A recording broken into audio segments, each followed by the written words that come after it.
Yeah, I remember you you said a little bit about how you felt like what your life, what you were searching after was this security, this concept of a nest egg. And once I get this nest egg, then I'm going to have I've secured my future, I've secured my children's future.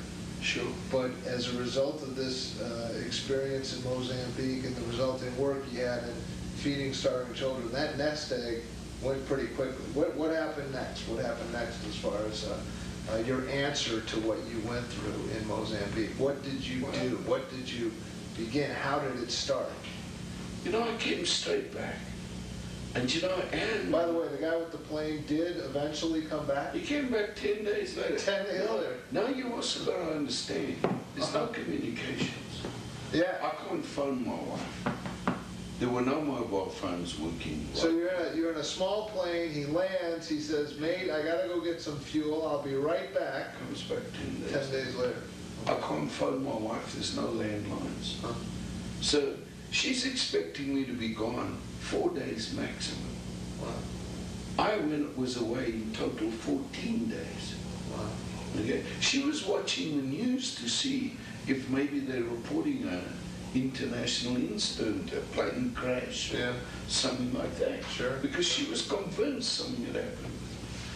So, but you come back after literally having people die in your arms, having this encounter with God. It sounded like it was almost like a dark season of the soul where you're questioning God and questioning, what can be done. And I think sometimes, for myself, I'll be exposed, certainly nowhere near as intensely as that, but you followed up this encounter, this epiphany, if you will, and you did something about it. How did that start? I came back, I told my wife about it. I told her she really needs to come and have a look with me. We took what we had. We actually went and borrowed money too. And we beat up on every friend we had, So the nest egg, borrowed money, money from friends. Okay. Yeah. And we went back. We went back with 80 tons of food. Was the first, effort we did. And I mean, it took so much effort to do that 80 tons of food, And yet when we got it back there, it seemed so little. So you for 34,000 people. You went back to the same camp? Yeah. Okay. There were 320 orphans, little kids in that camp, all sleeping in one grass hut. All right. These little kids literally, they were like this, sleeping one next to each other. I mean, they didn't have anything to cover themselves with at night. They were being bitten by mosquitoes. So many of them had malaria. Many had already died from the malaria because they were also undernourished, And these were orphans whose parents had died of starvation. Yeah. Died because whatever food that they did have, they gave it to the children. They found these kids wandering amongst the dead bodies of their parents. All right. And you see, those kids climbed inside my heart. Even when I went back to look for food and everything else, I already knew in my heart, I'm going to give those kids a home. I'm going to give them a break. I don't know how I'm going to do it, but I'm going to give them a break. And I mean, we built an orphanage there. It was the first orphanage we built. We built an orphanage for every one of those kids. And those kids, they're all grown up. I mean, I spent now just 2 months back, I did actually an interview with one of the orphan kids. He's now the only traffic policeman in Vilanculos that has one of these fancy, bikes with the lights that flash. Is that right? And it's a beautiful white bike. You can't believe how proud this young man is, about what he's managed to achieve in life. And those are the rewards, really, years later of seeing what a hard decision actually was. I'm getting ahead of myself, but we actually have that hardcover book that you did of the orphans in Rwanda who went up there. But we're getting ahead of the story. Sure. So now at the beginning, You went, you sold everything you had, you took your nest egg, you borrowed money, you loaded up these trucks with 80 tons of food, and you went back.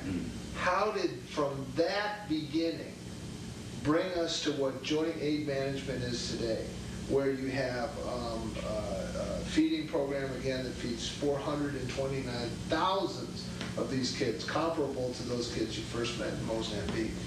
You have a school building program. All your feeding programs work through the schools. You have 650 employees. You work with over 3,000 volunteers. You just got a $17 million grant from the United States federal government. You're now recognized by the United Nations Food Bank. I mean, it goes on and on, but bring us from that humble beginning, from that encounter with the man that you went to fetch the water and you came back and you died, to crying out to God, to wanting to do something. How did it happen? This has been a 22-year, close to 25 years. Close to 25-year passion for you. So walk us through that. How did that work? And you know, it's interesting that you say a passion for you, because even after the Pombari experience, I don't know if I would have called it a passion, you know, at that point in time. It was pretty serious on my heart. I mean, I was pretty committed. But from there we started, you know, with some village feeding. We started to help children in that area where we were. Then we realized, you know, that one of the biggest challenges in that famine period was that children who were severely malnourished, starving to death, they were being brought into these hospitals that were in Mozambique. And I mean, please don't think of hospital like you think of your hospital. No, yeah. not like But they were being brought into these hospitals, and they were being treated in the pediatric wards for severe malnutrition. The challenge was that because these kids were so undernourished, they had no immune system virtually, and they pick up every childhood disease in the hospital, and it wouldn't be a week and they'd be dead, you know, because they just succumb to the disease and they'd kill them. So what we did was we attached malnutrition clinics to these hospitals. It's one of the first things we did to try and help these kids who were dying. All right? And we did one of those in a place called Chimoya. And it was some months after that experience I had in Pombara. I was up in Chimoya at the malnutrition clinic we had there. And a woman brought a little baby in, her little baby in. And I could see that this child was really, really far gone in the process of starving to death. And I knew, you know, that our chances actually of getting this child to survive just through the method we were using, because we didn't have IVs. It was all done, you know, through a feeding method, although not solid foods. And I said to the mother, you know, give me your child, I want to pray for your child. And I took the child from her. And I had this little child in my arms, and I prayed that God would really help this little child, because I knew the chances of the child surviving were very minimal. And while I was praying for the child died. And you know, just holding that little baby in my arms, having the baby die like that was already enough. But the mother's reaction when the baby died, I mean, even to this day, Marnie, that thing is so strong in my memory that it's as if it's today. You know, the woman just absolutely fell apart. She could not accept that her baby had just died. And you know, holding the little baby who had died, seeing the mother like that, I'm telling you, it put a passion in my heart to say, I am going to stop this from happening. I'm going to stop it as much as I possibly can stop it for the rest of my entire life. And I would really say that's the day the passion for what I do was really ignited in my heart. Because I just looked at that and I thought, of the incredible unfairness. You know, what came home to me that day and what has never left me is the fact that a child does not choose where it's born. You know, I looked at that little dead baby in my arms and I thought to myself, I could have been born here. I could have been born into a family like this. You don't choose where you're born.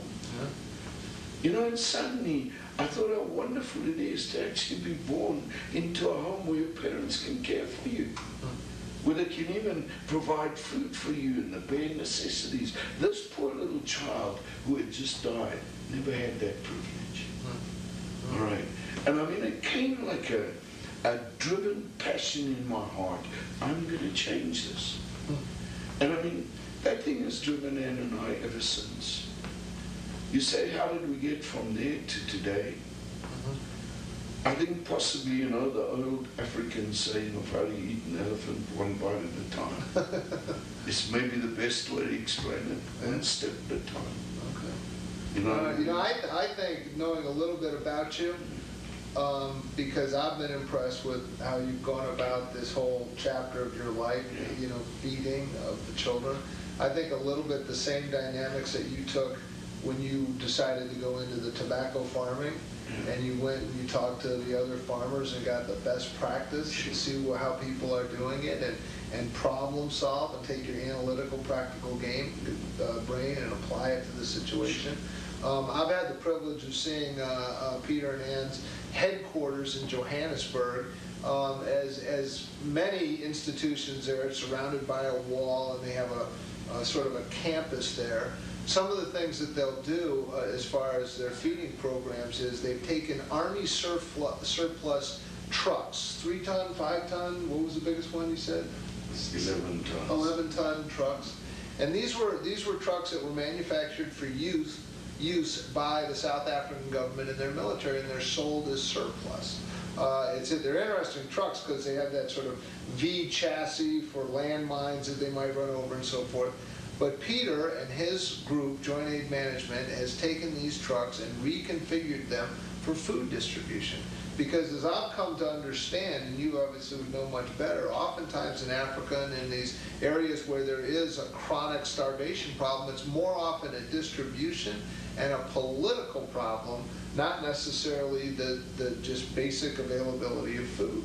So you've taken your approach, I think a sound business approach to some of these problems, and said, hey, we can get 3 of these 11-ton trucks if we buy used Army trucks and reconfigure them that we could for the price of buying 1 new one. The other thing I've been impressed with, and I think Ivan's going to be running some videotape of some of these things, is the way that this food is being distributed. Now, to our Western mind, where we go to the McDonald's drive-through and we get a quarter pounder with cheese, and we're on the road in our, cup holders and our nice SUVs driving down the road, you got to understand that the distribution of food in these areas where you're in Mozambique, and by the way, how many countries in Africa do you have a presence? With our feeding programs, we're in Mozambique and Angola, we're in Rwanda, we're in the Congo, and we're in Sudan. Wow. And in South Africa. And in South Africa. But these areas where you're feeding, where you're reaching out to these starving children, it's a very extremely underdeveloped area. I remember when we would get in those Jeeps and we would drive on these roads, you would think you're in the middle of nowhere, and you'd come upon a village with a school, and everywhere, happy, excited children, happy to see you. Yeah. Well, in that type of primitive setting, you have to have some sort of a food distribution program that allows for that. And what they've done, and what I saw firsthand, is they create the food in these factories. It's a grain-based type porridge, high in the fruit and the sugars and the proteins that the children need. And they it's a soya-based corn porridge. Okay. We call it CSB, corn soya blend, and then it's vitamin enriched as well, so it has the whole spectrum of vitamins that the child needs. And they'll probably be running some of the videotape of one of the food factories that you have where you develop this. you put it in sacks and you distribute it to the various feeding areas, and then they literally have a 55-gallon former aviation fuel drum with a reinforced metal base, and that's where they cook the food. And they put the porridge in there, and they add the water, and kids collect the fire, and they start the fire, and they start cooking this, and then the kids lined up, literally hundreds and hundreds and hundreds of these kids lined up with their red bowls, and for most of them, this is the only meal they're going to get that day.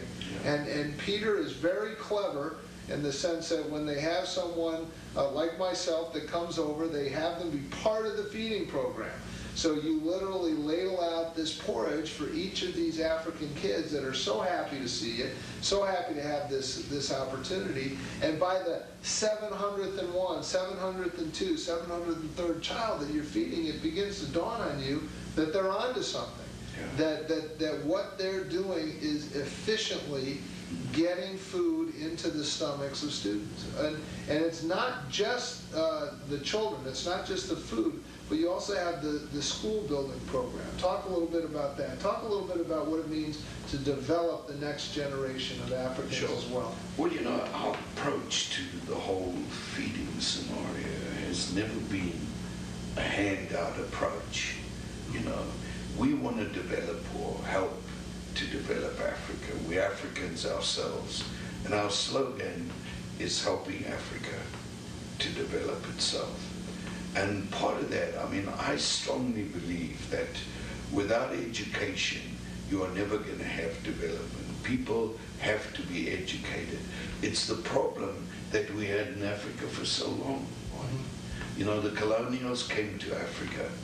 They really did development in Africa. They built the cities.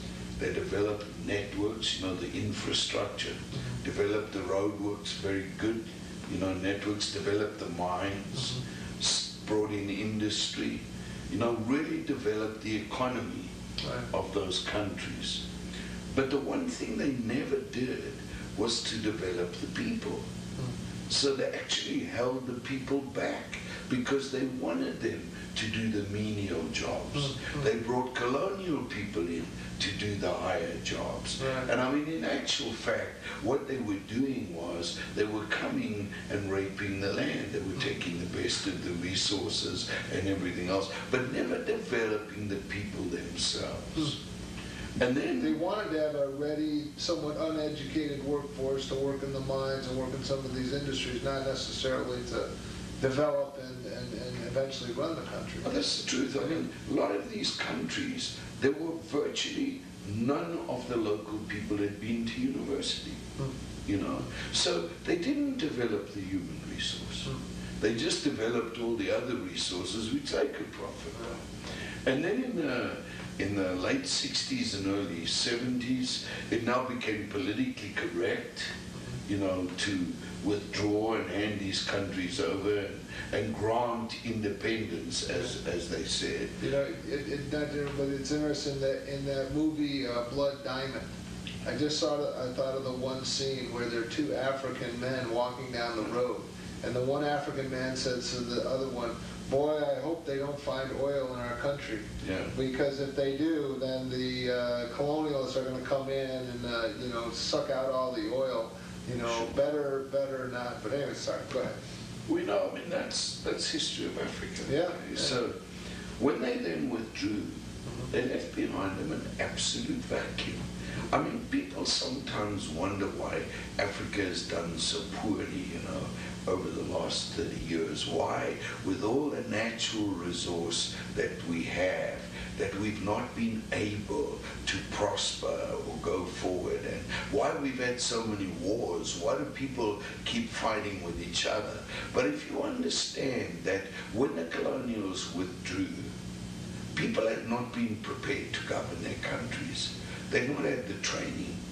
And what was even more of a challenge than that is the forces that were fighting the colonials out there in the bush they were predominantly the forces that then came to power.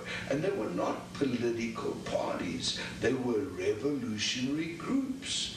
And it took so long. I mean, in a lot of the countries, they started to do worse things to the people than almost what their predecessors had.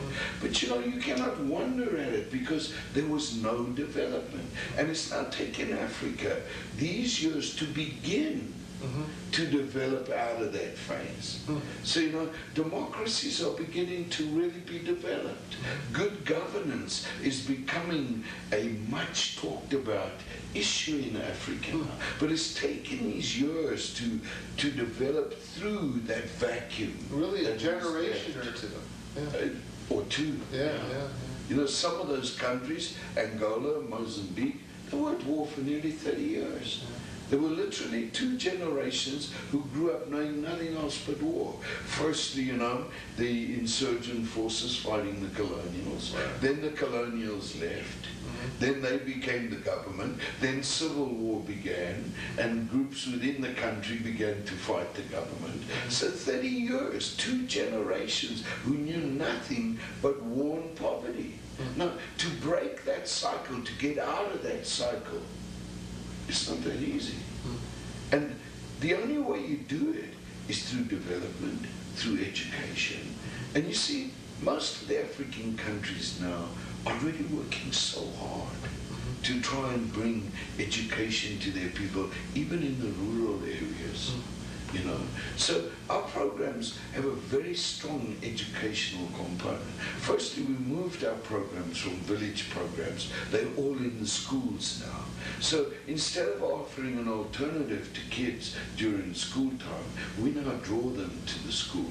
In the areas where we feed, close to 50% of the pupils now are girls. I mean, that is very unusual for Africa. It's normally like 20 or 25% maximum of the pupils are girls. Because the families need the girls in that subsistence, you know, agriculture, farming chain existence that they have. So once those kids are getting fed in the schools, it enables the family to allow the girls to go to school. You know, so yeah, it's very strong in its educational component. And where we've been able to raise the money, we have built schools. In the area you went to in Pombola, we built a number of schools. It was incredible. Every time we would land in some of these airstrips and we'd drive her, there's a school we built, there's a school we built, there's a school we built. You got to understand, when you go there, some of these schools are literally a tree where there'll be a teacher and a couple dozen students, all, you know, very serious about their work, but they're meeting under a tree because that's all they have. Others, they have, you know, the most dilapidated wood structures you can imagine. But then you come across a few white painted, you know, stucco structures, and they say, yeah, JAM was here, and we helped them build this. You know, that's one thing that impressed me about what you're doing in Africa, is it's not sort of do-gooder Americans parachuting down into Africa for a photo op, distributing some pens and what have you, getting back on a plane and going back. This is Africans. You're as African as anyone can think of when they think of someone from Africa. South Africans, you've been there. Peter Pretorius, the last name Pretorius was one of the names that was used to name one of the cities in South Africa, Pretoria, South Africa. Sure, so you've been there? Go ahead. Our family's been there from 1752. So from 1752. So this is very much Africans taking care of Africans and solving the problems of Africa internally. The amount of indigenous workers, of the 650 employees you have, you'll know the statistics better than me, but this isn't a case of Uncle Sam coming in and giving away food and hoping to get some benefit of it. You're there. You've been there for generations. You know the history of Africa, and you're best suited to benefit the people that are there. I think it's incredible.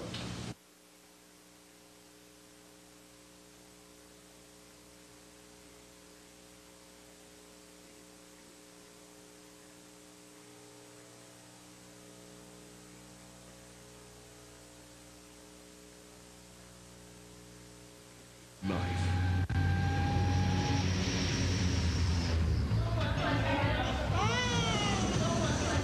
Joint Aid Management's goal is to save lives. Life is precious. Joint Aid Management is a Christian relief organization founded by Peter Pretorius. Jan has 20 years of international experience, presently working in 8 African nations. This experience has enabled us to gain valuable insight and understanding about the complexities of community-based projects, international donor requirements, and the implementation of effective programs on the ground.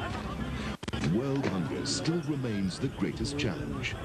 With 840 million people in the world undernourished, every year, over 6 million children under the age of 5 die as a result of hunger and malnutrition, a number too great to easily comprehend. This means that 11 children die every minute. Jan targets the individual child. Our focus is to help every child we can. The reality is that every 11 children we help can turn the clock back by 1 minute. Reaching people in the initial critical 48 hours of their crisis, having arisen from disaster. Already, over 300,000 children are being fed each day. JAM's goal is to reach 1 million children with food and improved education every school day. Factories produce life-sustaining nutritional food. New factories are being built to produce an even better product, which is pre-cooked and vitamin and mineral enriched. Each factory complex will provide food for 350,000 children. USAID-supported research shows that vitamin A can reduce child mortality by 23 to 34% in vitamin A-deficient populations.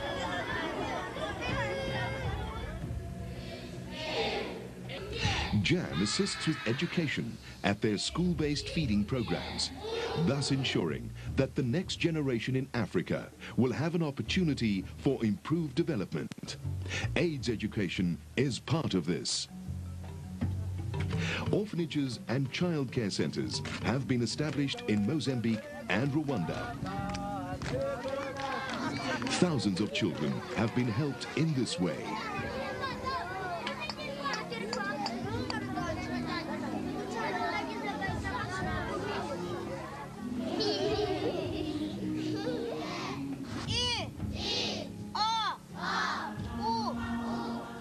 Equipping nationals in many countries, building schools and training in skills development. Agricultural training is the hope for the alleviation of poverty in the underdeveloped world. JAM has built and oversees medical clinics in rural areas. Bush clinics are established to take medical health and AIDS education to communities in their villages. Community development programs are the only way to achieve self-sustaining progress that leads to the alleviation of abject poverty. Through Work for Food projects, many agricultural development programs have been established. Water canals are opened for irrigation, and people are trained in better agricultural production.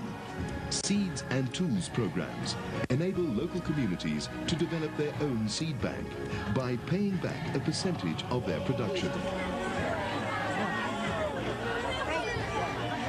Tens of thousands of tons of food have been received from the European Union, USAID, World Food Programme, and other organizations. Seed and farming tools have also been received. Monetary grants have been received from Life Outreach International, as well as the Norwegian and Swedish governments. Relationship with government has been established at all levels. Signing of contracts and cooperation agreements plays an integral part in fulfilling programs on the ground. This has alleviated suffering for many thousands of people. Women and children spend up to a quarter of their time walking up to 10 kilometers a day to collect water. This water is seldom fit for human consumption and rapidly spreads disease. Women are vulnerable as they collect water from rivers and streams. Where water wells have been drilled close to a village, the incidence of rape has dropped by over 50%. A hole a day is being drilled in Africa, where thousands of cases of cholera and other waterborne diseases are prevalent. Jan is drilling hundreds of wells each year.